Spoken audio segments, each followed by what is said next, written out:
great. Thank you very much. Welcome to the second COVID Relief and Recovery Committee meeting for the 14th of April 2020.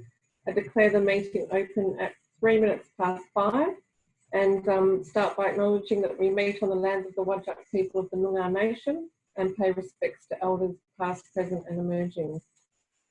We have the three committee members accounted for this evening, myself, Councillor Gontaszewski and Councillor Castle, so there are no apologies or members on leave of absence. Manager of Governance, do we have any public questions this evening? Through you, Mayor Cole, we haven't received any public questions. Okay, thank you. And in response to previous public questions taken on notice, have they been included in the minutes of the last meeting? Through you, Mayor Cole, we didn't receive any public questions that were taken on notice at the last committee meeting. My apologies, I was thinking of the council meeting. Yes, okay. All right, any declarations of interest from council members this evening? No, no declarations of interest. Any applications for leave of absence? No. Okay, so confirmation of minutes. This is for the meeting on the 7th of April 2020. I have a mover and seconder to endorse the minutes, please. Move Councillor Castle, seconded Councillor Gontaszewski. All those in favour? Declare the minutes carried. We will then go to, I don't have any particular announcements to make this evening, so I'm happy to go straight to the items of business this evening. The first item, 8.1, is the COVID-19 Homelessness and Ranger Progress Report. Councillors, can I have a mover and seconder, please? Move Councillor Gontaszewski, seconded Councillor Castle. Do you have any questions? I did just have a couple of questions. I know from the Ranger update that there was talking around actioning reports and that there'd been a decrease in parking complaints but an increase in animal related reports, and I just wanted to see if there's whether this is to do with animal related reports like dog barking, noise reports, or whether we've seen an increase in problems at our parks and reserves in terms of animals versus people, etc., and whether there was anyone that was able to provide any advice on that. Through you, Nicole, I think Paul, the manager's there. Are you happy to give an answer, Paul? Yes, I can. But they're mainly related to an increase in dog attacks rather than dog barking, mainly around Jack's Marks Reserve. There was an increase for a couple of days. It seems to have calmed down there. All right, thank you. And just one in relation to the homeless sector update. I just wanted to check in on the Uniting Care West, our outreach worker that the city was partnering to fund working within Manor, just if there's been any, working within World Square, whether there's been any change in that way that's operated with the current changes in process and service, or whether that's continuing as previous. Again, through you, Nicole, I can see that Cara, the Safe Vincent advisor, is there. Cara, are you happy to come in and provide an answer to that question? Hi everyone. Yes, as per the report, so the references to Uniting Care West do refer to the Street Home Outreach team, part of which is funded by the City of Vincent.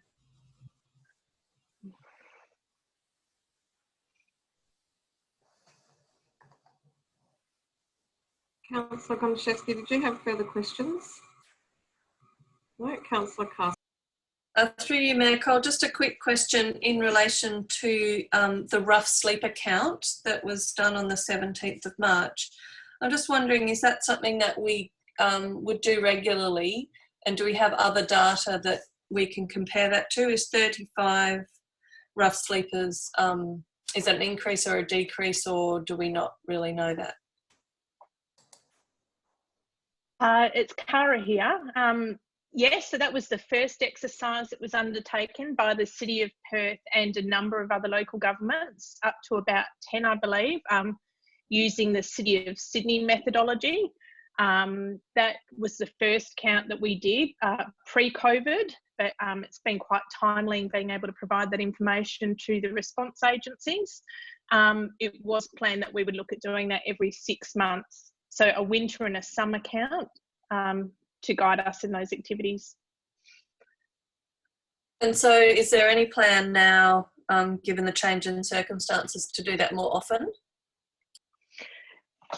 There hasn't been any talk of that at the moment. A number of the operational community sector agencies also participate in a by name count, which is a separate exercise. It's more of a case management exercise. It's outside of our responsibility. So I'm aware that there's planning happening in that regard. I'm not sure whether they'll bring that forward or not.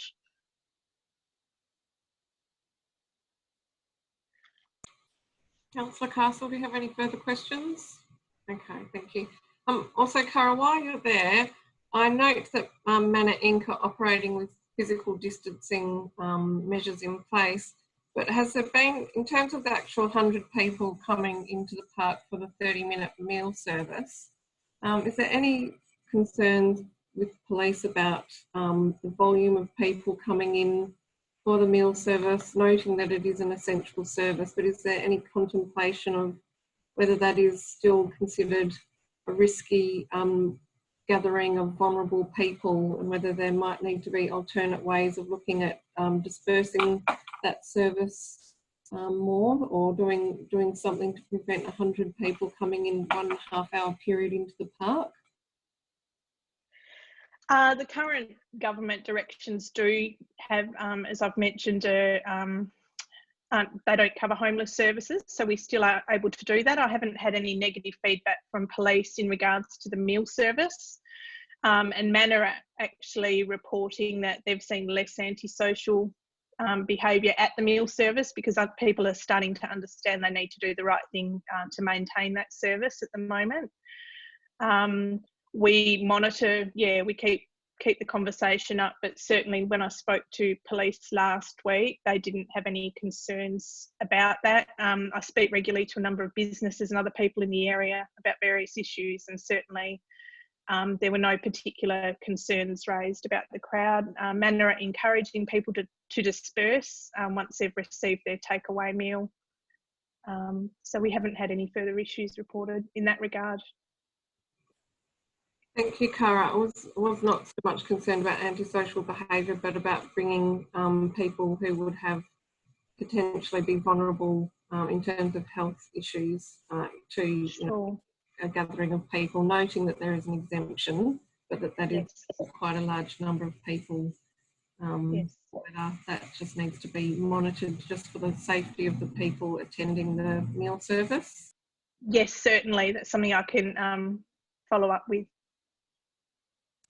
Thank you. Great to hear that people are doing the right thing for physical distancing, and that Manor have put those measures in place. And also, this is just something I'm a little bit unclear about, and I'm not sure, Cara, this isn't your responsibility to know this, but has there been any information provided about hotels with hearts? Is the intention to quarantine and then provide an alternate place of dwelling for people experiencing homelessness? I believe so. It is a trial at the moment, and it's happened very quickly, so they are still working through those details, I believe. In regards to further accommodation after the initial trial at the hotel, I haven't received any feedback as yet about what those options might look like. Okay, thank you. And also just to generally raise that if there's consideration of toilet closures, I think that the committee has flagged that we would like to be made aware before toilet closures happen. Yes, Michael, that's one for me. So yeah, that'll happen. Thank you very much. Any other questions or comments on this item? Just to say thanks very much to our ranger services who are operating in the front line, having to travel in convoy now rather than two together. I see them out and about, and I think they're doing a fantastic job out there. And it was really good to know that we had a full complement and full roster on over the Easter period, which was you know, a period of concern about whether people would follow physical distancing. But I did ask the CEO for an update this morning, and apparently that all went really well. So well done to the Rangers team. Okay, so we'll move on then. The next item is 8.2. Through you, Nicole, I think we need to vote. Oh, so sorry. It's just with the small number. I forget, it seems so much less formal. Okay, thank you so much, Councillor Castle. I should put it to the vote. All those in favour of adopting the motion? That's adopted, thank you. Okay, moving on to 8.2, local government responses to COVID-19. Could I please have a mover and seconder? Moved Councillor Castle, seconded Councillor Bontashevsky. Councillor Castle, do you have any comments? Through you, Nicole, just a couple of questions. First of all, to say thank you. I think this is really useful information to see how other local governments are responding to this crisis, because I'm sure we can all benefit from the sharing of information. I'm just wondering if there's an intention to continue to do these check-ins, because we obviously have some Perth local governments and a couple from interstate, so it would be helpful to have ongoing information about how they respond, particularly as the crisis moves through different phases. Through you, Nicole, I could respond to that. Yes, we're definitely tracking what other local governments are doing.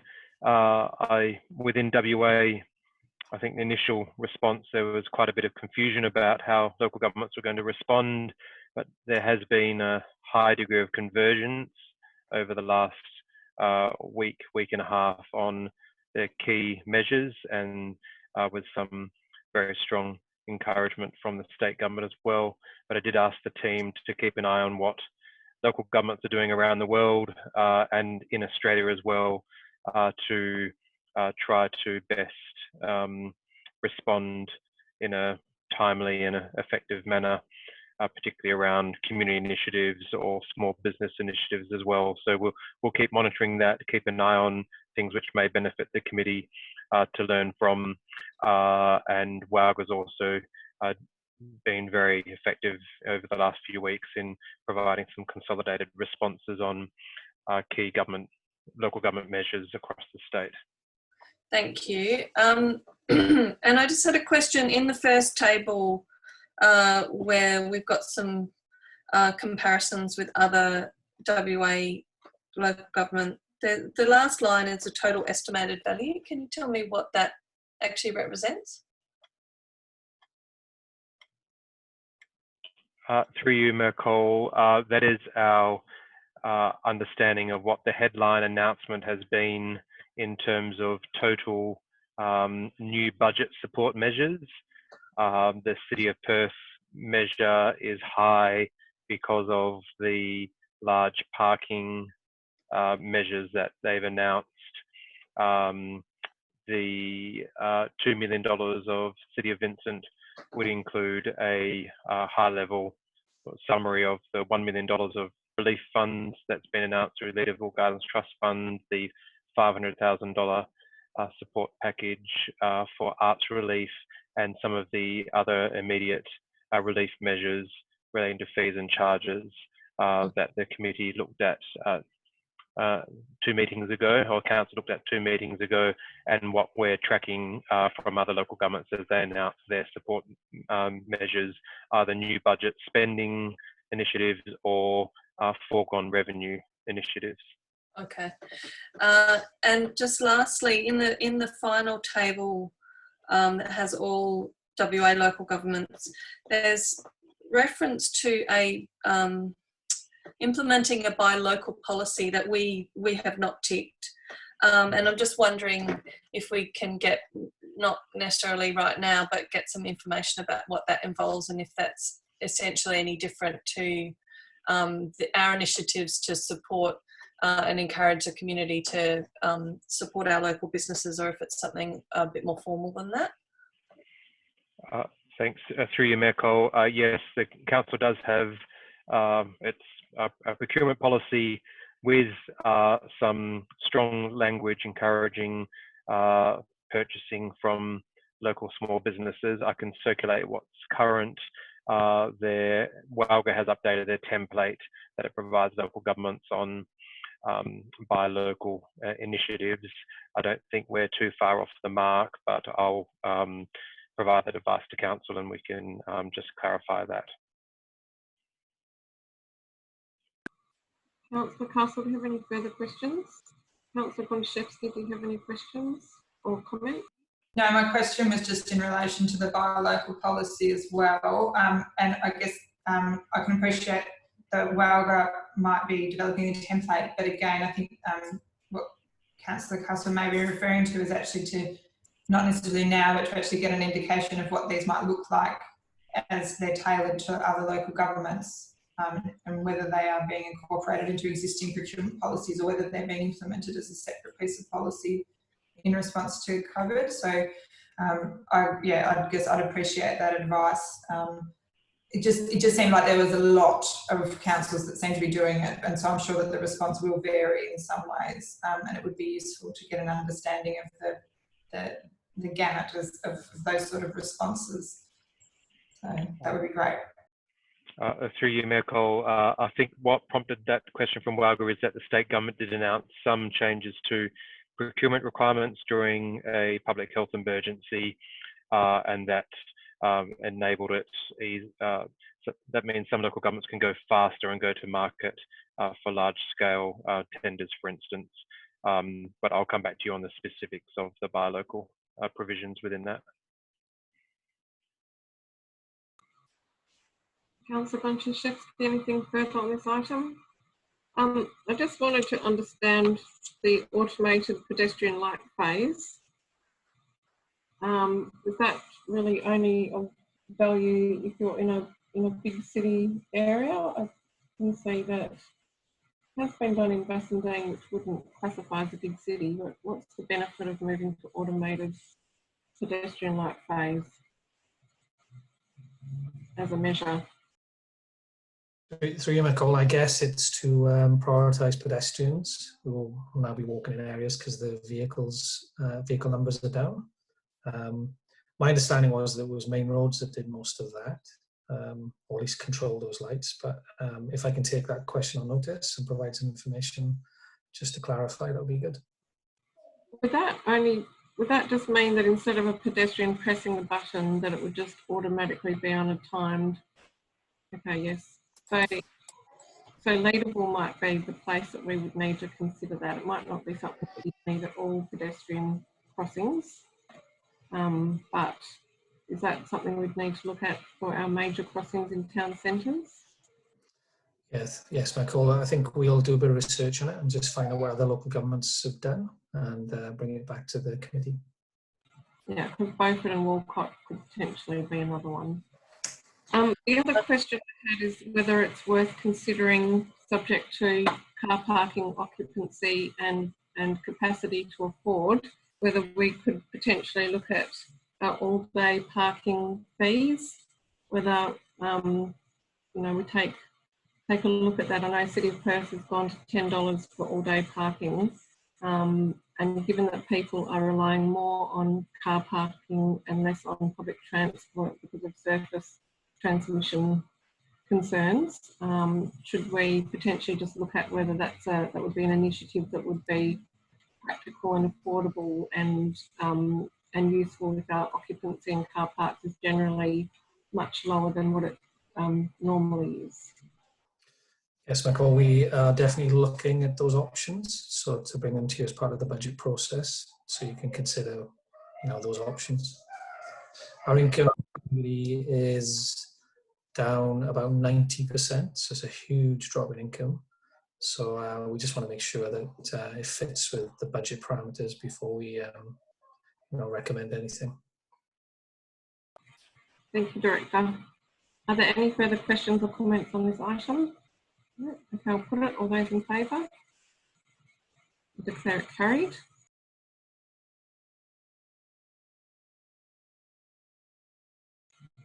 The next item is 8.3, the COVID-19 weekly update. Could I please have a mover and seconder? Move Councillor Castle, seconded Councillor Gontaszewski. Councillor Castle, do you have any questions or comments?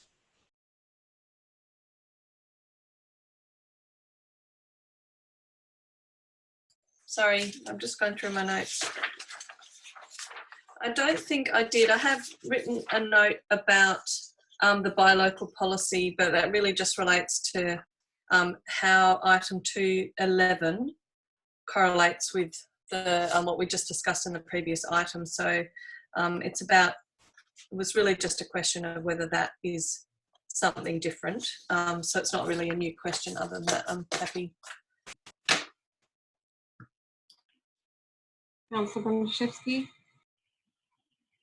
Thank you, and I'm sorry if this is in the document. I'm just having trouble finding it. It was just in relation to the EOI for the disbursement of the Leadable Gardens Trust Funds, which I know has not yet closed, but just wondering, I believe there was some talk about having a virtual or remote briefing session for potential applicants so that they might be able to get additional information prior to submitting a response to the EOI. I'm just wondering if that has been something that's eventuated. Through you, Mayor Cole, the Executive Manager of Corporate Governance organised that and can provide some comments. Through you, Mayor Cole, that occurred, time seems to be passing really quick, but I'm pretty sure it was Friday ago. So it definitely occurred on the Friday morning in line with what was in the public notice. And I think we had 9 groups dial in and attend the briefing. We can provide you a list of who they were. And to date, I think we've received 3 submissions. The closing date is tomorrow, and then we'll start evaluating those. But I can provide more details if required. No, that's fantastic. Thanks a lot. We appreciate that.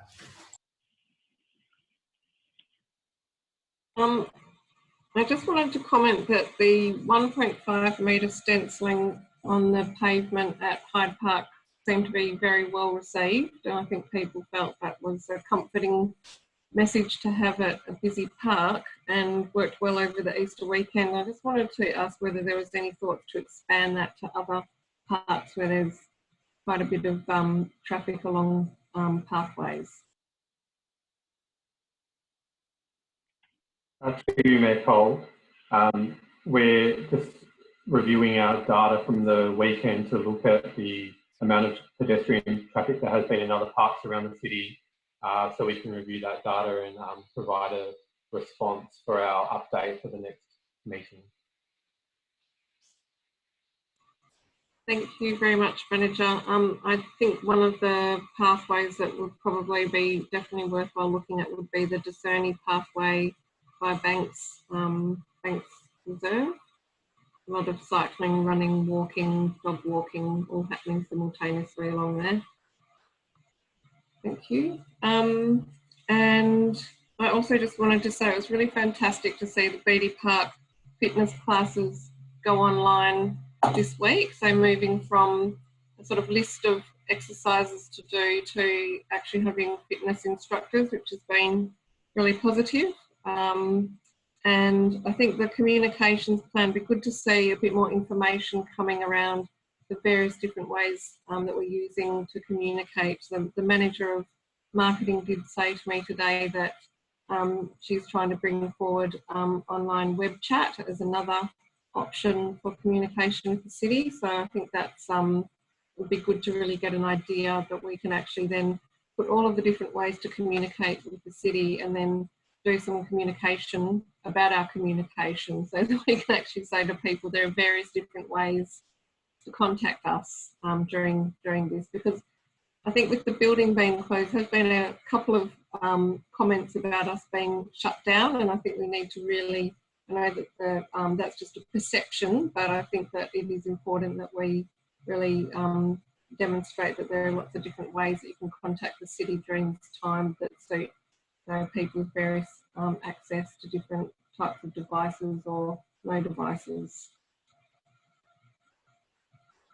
And also just interested to know if anyone can tell me when we might be getting to the point where we are ready to start sending updates to local businesses. It might be one for you, Director of Planning and Strategy.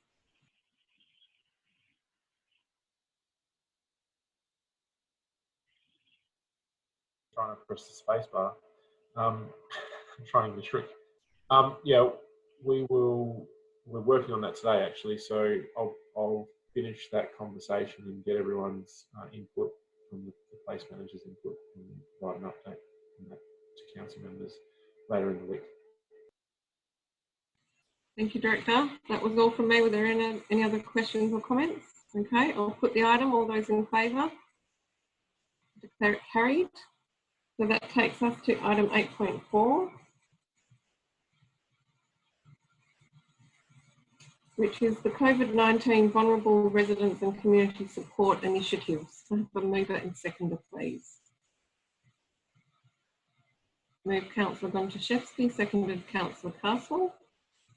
Wish to speak to it, Councillor Gontaszewski, or I just have a question in relation to the Vincent Community Support Network Initiative. I guess I just wanted to get some clarification in relation to the interplay between what the city's doing and what is happening in terms of volunteering WA and how that's going to work, and then what we might do if it's assessed that the city is likely to have more subscribers to volunteer than maybe people who register for volunteer need at this point in time. Not to say that may not change, how we might direct those keen people so that their goodwill is not wasted. That's probably my first question, and I just have something in relation to the comms as well. Through you, Nicole, we do have Karen Baum from the Community Partners team online. Maluka, have you unmuted Karen?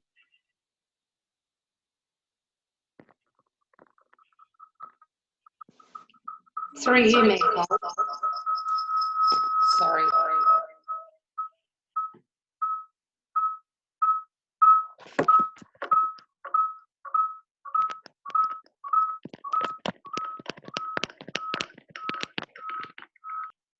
We might want to mute Karen again because I think there's some background noise there. Through you, Mayor Cole, just to comment on that, it's we're essentially opening up this portal on the website to capture a large number of expressions of interest we've already received from people who want to help and want to assist. The first approach would be to direct people volunteering to volunteer through to Volunteers WA, but we think there would be a residual level of interest to help and support where we might be able to match with expressions of interest of people who need particular services. So we can't predict exactly how this will work, but we're essentially opening it up for both sides of the equation, people who need support and people who can provide it. And after we've exhausted those already established volunteering mechanisms, we'll be essentially doing a mix and match or a matching process through the conversations that our community partners team are having every day to see where we can develop some relationships to match people in need with people who have the capacity to provide that support. I'm not sure if that answered Councillor Gontaszewski's question. Partially, I think. I guess, so from what you've said is that the first port of call is to direct people. The portal on the website will initially direct people through Volunteers WA, and then is it likely that some people will come back through that pathway to the city, or is it that they may choose not to go to Volunteers WA and may choose instead to register just with the city to be perhaps matched up with a person in their local area that might be able to, they may be able to provide some assistance to. Yes, that's exactly right. We think the large organisations, the statewide initiatives, may still leave a number of people who might be able to assist on their street or around the corner with people who just need a drop-off service, or might be a meal here, or something delivered where people can build it into their daily routines, might be able to assist with some shopping in the local area. We do have the manager now online, I can see, who might be able to comment on that as well. Roz, would you like to comment on this? No, David, that's exactly correct. We are focusing on getting people part of the broader network into Volunteering WA, and we're expecting more people to volunteer to help rather than people who actually require help. So we're trying to make sure that we could extend that goodwill into Volunteering WA.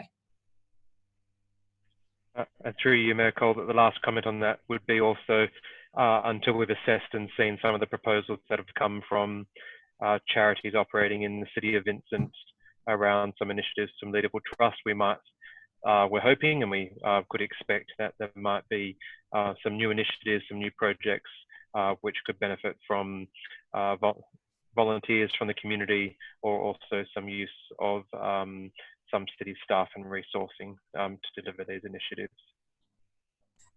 Thank you. Just in relation to the promotion of the initiative, I know it talks about doing a postcard letterbox drop, and I'm just wondering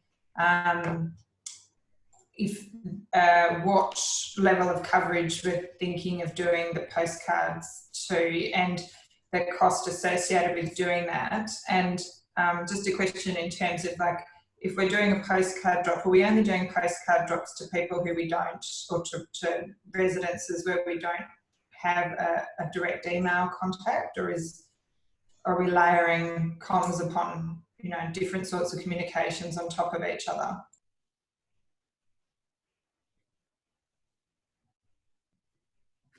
Through you, Mayor Cole, I might get the manager to comment on that. Roz, could you comment on that? Yeah, excellent. Thank you, David. And through you, Mayor Cole. Yes, Councillor, that's exactly what we're doing. Is there's multiple layers, so we wouldn't be able to pinpoint the houses that we have email addresses for versus houses that we don't. We're also very cautious that we haven't done a lot of traditional communications simply because it hasn't been viable in the last month. With COVID, everything that's come through has been digital, and this is our opportunity to get something out that is not. As far as cost, this is our lowest cost mechanism, so it costs about $2,500 to get postcards printed and distributed. So I guess if you've said that we have only had digital comms in the past month and that this is an opportunity, are we missing an opportunity if we just talk about this one initiative and don't perhaps provide a broader COVID update? Yeah, sorry, through you, Mayor Cole. Yeah, we have discussed that. The reason that we haven't done any traditional is simply because things are just changing too quickly. So this was an opportunity to take a message that we knew wouldn't change out into the community, and then hopefully support people who maybe didn't know that we had our COVID-19 web pages and FAQs, etc., that those things were available. Because just things are constantly changing, we need to make sure the messaging is right. I'd rather not take that risk with this kind of messaging. Yeah, so the intention is that the comms would both be around the Community Support Network initiative and also where people can access city-centric information about the COVID response? That is correct, yes. Okay. That's fine, thank you. And then I just have one more question. It was in relation to, I think this is through, this is in relation to the, what's it called? The Community Partners COVID-19 Strategy and Implementation Plan. And just to confirm that in relation to the the decision making on the property management framework, just in terms of whether the 6-month decision has been taken forward or whether we were just looking at the end of the financial year in terms of our class 1 and 2. Off the top of my head, I can't recall. And that also, just to confirm in relation to the cancelled bookings, it says that the cancelled bookings have gone through, and just whether those refunds have actually hit the bank accounts of the people that have the regular bookings in our halls and facilities.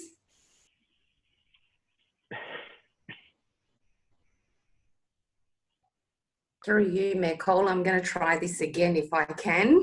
I apologise for earlier. Firstly, in respect to the property management framework, I believe there is a report coming shortly, maybe next week from memory, which will discuss the length, the periods for those. Maluka can correct me if I'm wrong, but I do believe it's coming soon. With respect to the refunds to the regular and the casual users, we've suspended usage up until the 25th of April. So all refunds have now been processed, and they will all be back in the hirers' bank accounts. Excellent, thank you very much. Through you, Mayor Cole, I can just add to that we are preparing a report or recommendation for next week's committee meeting, and we're looking at proposing for category 1 and 2 tenants rent abatement from April to September, so 6 months. So that will be ready for next week. Thank you. Councillor Castle, do you have any comments or questions? Okay. Just in relation to going back to some of the questions that Councillor Gonczewski was asking about the Vincent Community Network. I just wanted to say, so if a volunteer is coming in through the website, are they all funneled through the Volunteering WA portal, or if they wanted to do something that was just very localised, like, for example, offer to walk a dog for a neighbour or do a phone call to a neighbour, is that the only way they can then volunteer through Volunteering WA? Through you, Mayor Cole, I'll answer this one. They can actually, if it is a simple task like walking the dog or just picking up a small supply of groceries, then we can filter that through our process. What we want Volunteering WA is to take that overflow from us, or for the people that have more skills than what we require. Yeah, I think that Volunteering WA seems to be pairing people with the major organisations, which is fantastic, and there'll be a lot of people in the community that would be very open to that, and it does provide greater volunteering options. But I'm just conscious of those people in the community that may think, well, I'd really just like to do something within my part of the neighbourhood that's very localised and just a bit more about neighbour connection. Do we offer them a stream to just nominate with the city if they're looking for more of that sort of neighbour connection type volunteering role?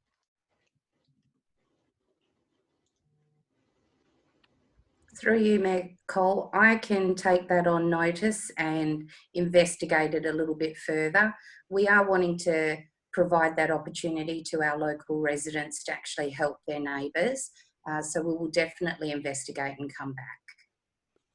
Thank you. And then I guess the other thing is that we're looking to try to capture those people who may need assistance, and the point of difference being that, for example, where John Carey has contacted seniors, I understand this program is broader, and it would really be about people in need generally, people that may have never found themselves in a situation of needing assistance but may find themselves in quarantine, for example, without family to rely upon.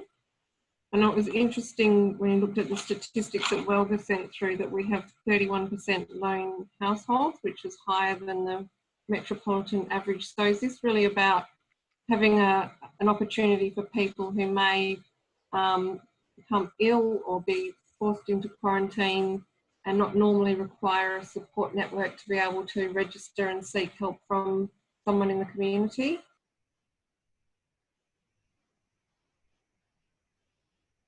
Through you, Mayor Cole.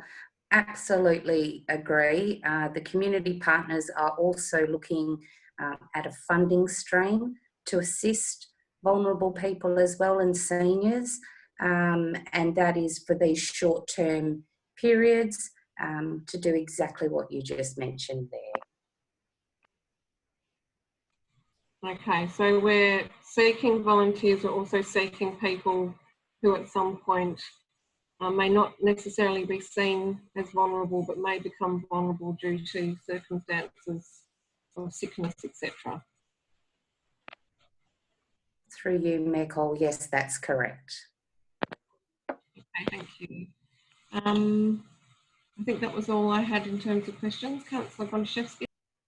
Sorry, just a couple more. In relation to the item 3.7 of attachment 1, talks about a key action in terms of refining the community and sporting club health documentation requirements. And I just wondered whether this was going to include questions in relation to whether membership fees are being retained or refunded for the current season, and what other things might be considered in this refinement of the health check documentation, and what the timeline is for the provision of that documentation to the city. I can't recall. I know that it's sort of a rolling program, but where are we at with that?